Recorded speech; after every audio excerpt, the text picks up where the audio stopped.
nandito tayo ngayon sa MOA. Ayan yung aking background. So, di ba nice? Ang ganda, di ba?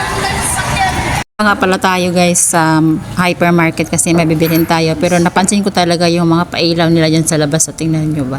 Di ba ang ganda? Nandito tayo guys sa mga damit ng pambata.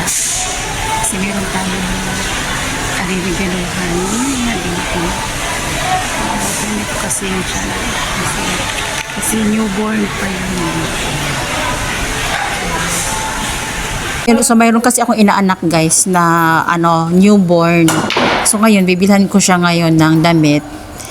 Hopefully magkasya sa kanya tong damit na bibilhin ko kasi cute na cute pa naman yun. So naghahanap ako guys ng yung magandang texture at saka yung para pang lalaki na rin kasi may bibigyan ako ng t-shirts, mga 2 t-shirts lang. Siyempre, bibili din ako para sa akin. Napansin ko lang yung mga presyohan dito. Alam nyo ba na sobrang mura lang pala ng mga damit nila dito. O, tingnan nyo. Alam nyo ba yung mga damit na yan, as low as 200 plus lang yung mga yan. Gusto ko yung tela niya kasi siya, medyo, yung malamig ba? Yung malamig yung pagkasinusuot. Yun yung gusto kong damit. Nung hindi pa ako nakapasok dito sa loob, akala ko talaga sobrang super expensive yung mga dresses nila dito. Pero guys, take note ha, for as low as 200 plus lang yung mga yan. Ang gaganda. Try nyo mag-visit dito guys sa hypermarket. Dito lang yan sa may MOA. Try nyo. Nakita nyo talaga yung sinasabi ko. Ang gaganda ng mga damit nila guys ha. Gusto ko yung mga ganitong tela kasi yung parang yung pang Thailand. Thailand. So, since coming na ang Christmas guys, dito kayo mamimili. Promise, maganda yung mga nila, yung mga display nila. Try nyo dito. Ayan itong mga jacket na to guys, alam nyo ba? Siya, yung presyo nito is 300 plus lang yan. May hoodie na siya, tapos may cover na siya sa faces, ganyan. Oh, wow! At saka tingnan nyo ang presyo, 399 lang yan guys. Dito naman banda, may mga dresses naman. Ayan mga pangbabae na mga damit. At saka pang lalaki na rin. Parang mixture na siya, halo-halo siya. Tingnan nyo ba ang ganda, no? Di ba? Dito talaga ako na-attract sa jacket. Tingnan nyo ba? Ang ganda niya. Para siyang guys, yung hindi siya mabigat suotin, pero napaka-comfortable, comfy. At saka yung presyo niyan ay napaka-affordable lang. Kaya bumili ako ng isang niyaan at saka isang dito din. Ayan yung dati hindi ko pa talaga alam guys yung nasa hypermarket kasi hindi ako pumapasok. Hanggang doon lang ako sa taas, yung sa second floor at saka sa third floor hanggang sa my sky. Yung pasyal sa taas, yung may kainan na rin, hanggang doon lang ako. Ngayon na napunta ko rito guys, nakita ko yung mga damit nila, mga sapatos nila, yung mga bags nila, mga tsinelas. Ang ganda! Okay, so tingnan nyo guys, itutour ko kayo dito sa loob ng hypermarket ha. Baka mayroon kayong magustuhan ng mga damit dyan at mga bags. Sige, see it for yourself. Sure.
Ito naman, pink siya ang kulay niya guys. And then, makapal ba yung texture niya? As in, sulit na sulit talaga yung pera nyo dito. Kaya, go na kayo rito. Gora na kayo dito. At dito na tayo mamimili ng mga jacket.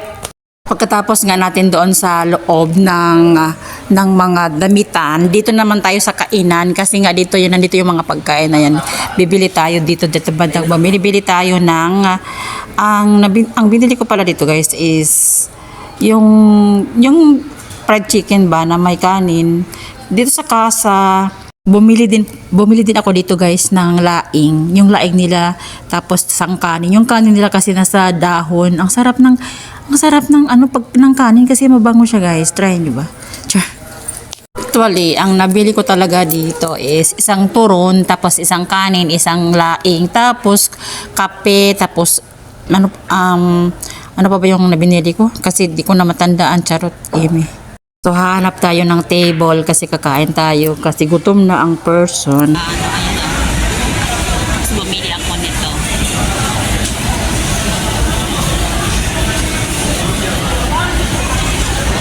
And then, bumili din ako ng SM. Turon, alam mo na. Sarap kaya. Paborito ko talaga. Yung background ko kasi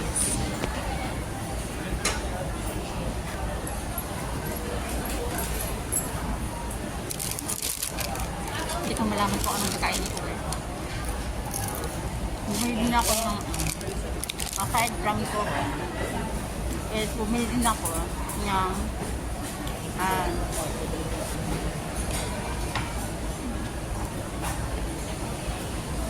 laing siya guys.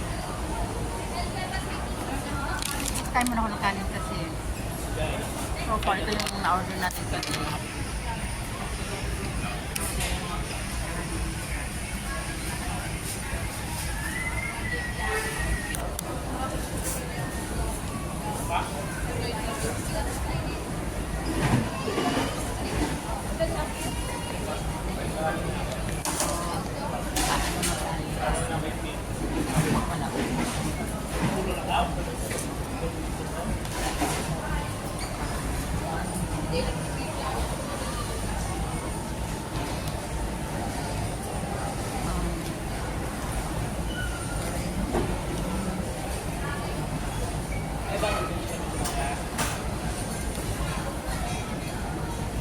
sarap ng nila dito. Kaya mabango.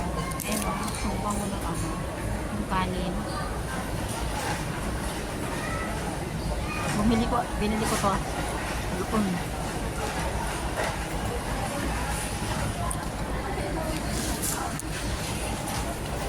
Ito. Laing.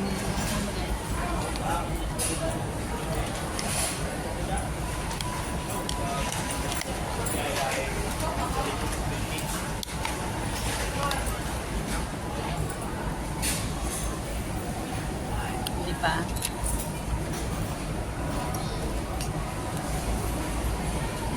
Sarap na guys.